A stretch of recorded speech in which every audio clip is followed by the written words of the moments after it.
Momento de arrancar con el análisis y a continuación nos acompaña José Luis Orella, es profesor de Historia del CEU. José Luis, muy buenas.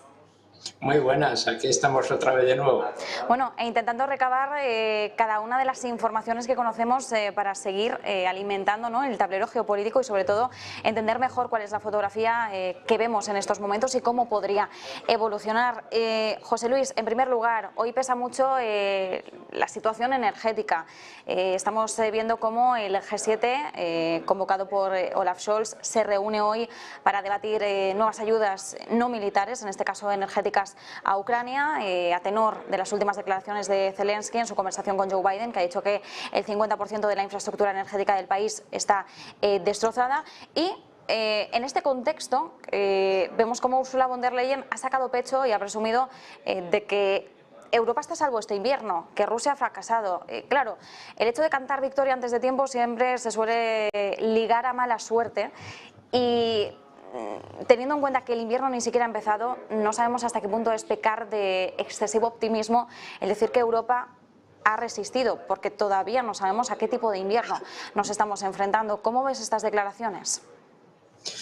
Hombre, quizá apoyadas también en un antiguo discurso de von der Leyen, en los cuales ella misma admitía que se habían pluralizado un poco las fuentes energéticas a las cuales estaba recurriendo la Unión Europea y que desde luego, bueno, pues con esas diferentes fuentes se estaba consiguiendo desde luego sustituir, ¿no?, esa afluencia energética que se dependía de Rusia gracias esencialmente no tanto al gas licuado procedente de Estados Unidos, pero sí desde luego a ese mayor consumo que se producía tanto de Noruega, incluso de países africanos, de los países árabes, etcétera, ¿no? Entonces podemos decir que esa diversificación de las fuentes estaba provocando, estaba favoreciendo, aunque a un coste excesivo, desde luego, bueno, que por lo menos tuviéramos los depósitos llenos para afrontar este invierno, ¿no? Un poco se dijo, habría que ver la realidad, si ello es consistente o no, y también el tipo de invierno que vamos a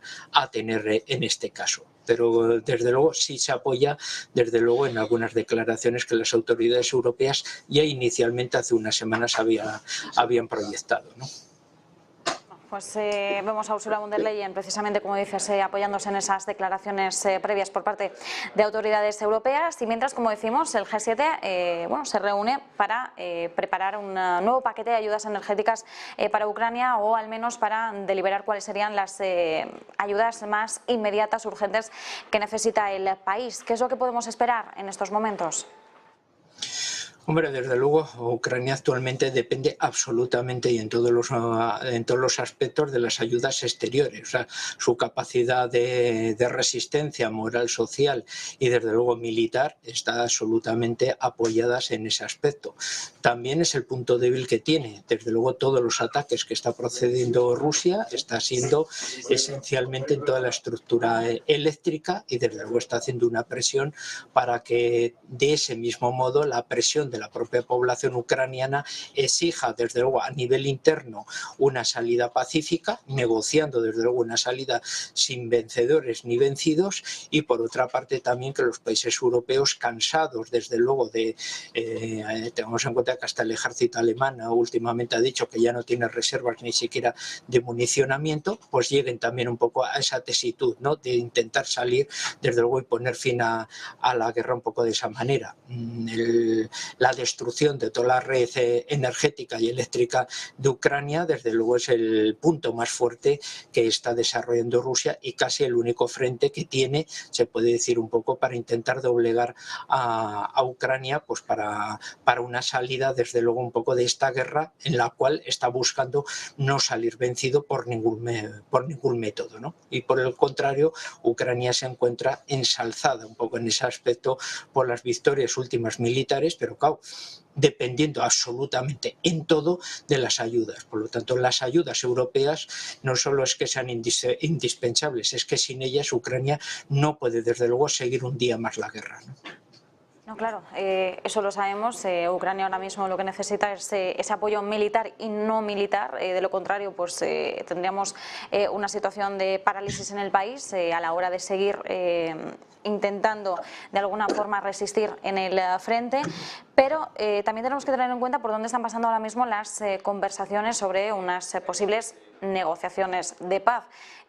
Tengo que recordar que hace unas semanas, cuando terminaba esta cumbre de líderes del G20 en Bali, en Indonesia, salíamos con la sensación de que había una voluntad por avanzar en esos términos. En las últimas semanas no hemos visto muchos progresos en ese sentido, aunque sí tenemos que recordar algo que decía Vladimir Putin en Kirguistán en un acto justo el viernes de la semana pasada. Ya fue tarde cuando esto ocurrió, así que hasta el fin de semana no tuvimos los primeros análisis al respecto, pero Putin dijo que Rusia podría tener que llegar a un acuerdo con Ucrania para poner fin a la guerra. Dijo que podrían ser necesarias esas conversaciones de paz y nosotros nos preguntamos hasta qué punto ahora mismo hay voluntad por las dos partes de que se produzca ese primer acercamiento. Hombre, desde luego el proceso un poco de agotamiento militar en el que están, ¿no? O sea, los rusos desde luego están dejando transcribir y visualizar por la llegada desde luego de modernos nuevos modelos desde luego de blindados, que su industria, se puede decir armamentística, sigue en funcionamiento, aunque podemos decir que a través de los expertos sabemos desde luego claramente la deficiencia de muchos sistemas tecnológicos que les son necesarios y que desde luego pues sus reservas estarían al mínimo y necesitarían desde luego traerlas desde fuera, y en ese aspecto desde luego el bloqueo y las sanciones que están desarrollando Europa está teniendo un éxito en ese aspecto, pero también por otro lado desde luego la visión estratégica que Burokitin pues ha tenido un poco en ese aspecto, ¿no? O sea, aprovechar la frontera natural que aprovecha el Dnieper, ha conseguido desde luego poder desde luego gestionar mejor sus recursos humanos y militares en la zona del Donetsk y desde luego ahí tener una superioridad artillera bastante importante que desde luego le ayuda desde luego a equilibrar y a evitar y ahogar las ofensivas ucranianas, aunque sean mucho más certeras por el armamento más moderno y desde luego por la tecnología que Europa le está proporcionando un poco en ese aspecto, ¿no? Por lo tanto estamos en una situación de profundo desgaste en la cual ya la voluntad de cada cual es si ese desgaste se puede continuar más, si hay posibilidades de ruptura en un frente, porque desde luego los rusos han conseguido eliminar ya ese proceso victorioso que desarrollaban los ucranianos, se va a un status quo en este invierno y en primavera ya se verá. Y desde luego para primavera ambos bandos han podido reforzar sus posiciones y si desde luego no hay claramente un bando vencedor, desde luego las negociaciones hacia una paz desde luego ni vencidos ni vencedores estaría ya desde luego absolutamente abierta, ¿no? Claro, nos hablas, José Luis, de esa situación de desgaste, que además también coincide con muchos análisis que hemos estado haciendo recientemente. La pregunta es si prosiguiese esa situación de desgaste a lo largo de estos próximos meses marcados, como decimos, por las frías temperaturas, ¿podríamos hablar de algún vencedor en concreto que pueda verse beneficiado por este desgaste? Hombre, claramente, desde luego, los vencedores están siendo los estadounidenses y los chinos, ¿no? Son los que han salido, desde luego, sin pérdidas, están reconsiderando, desde luego, un nuevo orden internacional. En este caso, no está, desde la guerra de Ucrania, desde luego, está haciendo un antes y un después, y desde luego se está reconfigurando todo ese aspecto. Antes Estados Unidos estaba, desde luego, separándose de Europa, ahora, desde luego, ha venido con una mayor fuerza y somos mucho más dependientes en lo político y en lo económico de Estados Unidos.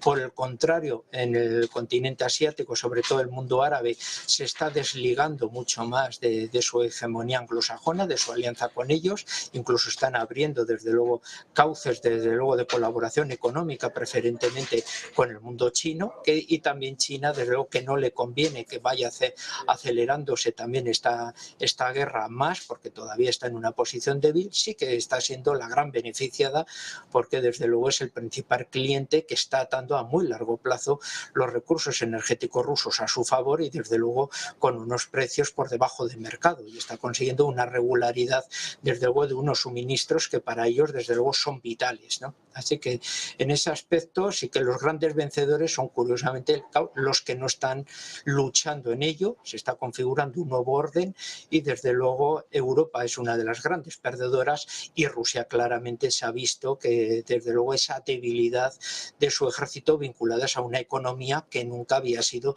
tan poco fuerte. Esconde grandes recursos naturales, pero desde luego, bueno, pues ha quedado bastante claro que desde luego la potencia que sus medios de propaganda decían, desde luego no era tal, ¿no?